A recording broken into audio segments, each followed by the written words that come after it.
शहर के शांत बाहरी इलाके में एक पुरानी झोपड़ी थी जहां एक बूढ़ा आदमी अपने सबसे वफादार साथी रॉकी के साथ रहता था।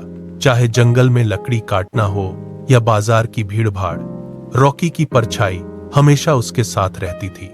एक बर्फीली ठंडी रात में अचानक बूढ़ा आदमी तेज बुखार से कांपने लगा।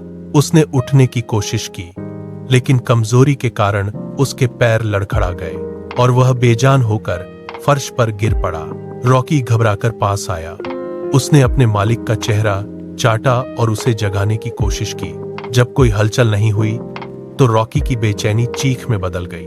रॉकी बाहर सड़क पर भागा और जोर जोर से भौंककर पड़ोसियों को इकट्ठा कर लिया।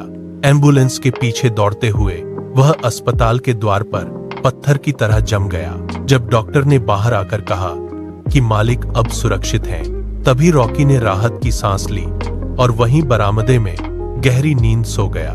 रात के सन्नाटे में आदमी की सांसें उखड़ रही थीं। रॉकी ने मालिक के सीने पर अपना कान रखा। धड़कनें धीमी और अनियमित थीं। रॉकी तुरंत पलंग से नीचे कूदा और बाहर की ओर झपटा। उसने मुख्य दरवाजा खरोंचा, पर वह नहीं खुला। हार मानकर वह खिड़की से अंधेरी सड़क पर निकल पड़ा। वह पास के गांव की ओर भागा और पहली झोपड़ी के सामने जोर जोर से भौंकने लगा। रॉकी ने अपने दांतों से एक ग्रामीण की धोती पकड़ी और उसे खींचने लगा। ग्रामीण ने उसे भगाने की कोशिश की, लेकिन रॉकी की आंखों में बेचैनी थी। वह बार बार मालिक के घर की दिशा में दौड़ता और वापस आता। गांव के 3 लोग रॉकी की जिद समझ गए। वे टॉर्च लेकर रॉकी के पीछे भागे। घर के अंदर आदमी बेसुध पड़ा था। तुरंत एम्बुलेंस बुलाई गई। रॉकी मालिक के पास बैठ गया और उसके हाथ को चाटने लगा।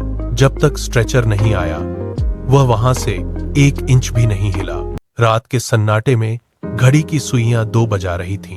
अचानक बूढ़े मालिक की सांसें उखड़ने लगीं। वफादार रॉकी घबरा गया। उसने मालिक का हाथ अपने मुंह में दबाया और जोर से खींचने लगा। जब मालिक की आंखें नहीं खुलीं, तो रॉकी ने दरवाजे को खरोंचना शुरू कर दिया। रॉकी के भौंकने की आवाज से मोहल्ला जाग उठा। लोग बाहर आए। देखा, रॉकी सड़क के मोड़ तक दौड़ रहा था।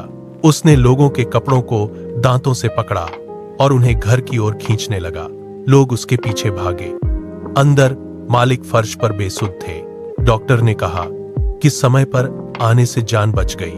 रॉकी पूरी रात दौड़ता रहा था और अब उसके पैर सूज चुके थे।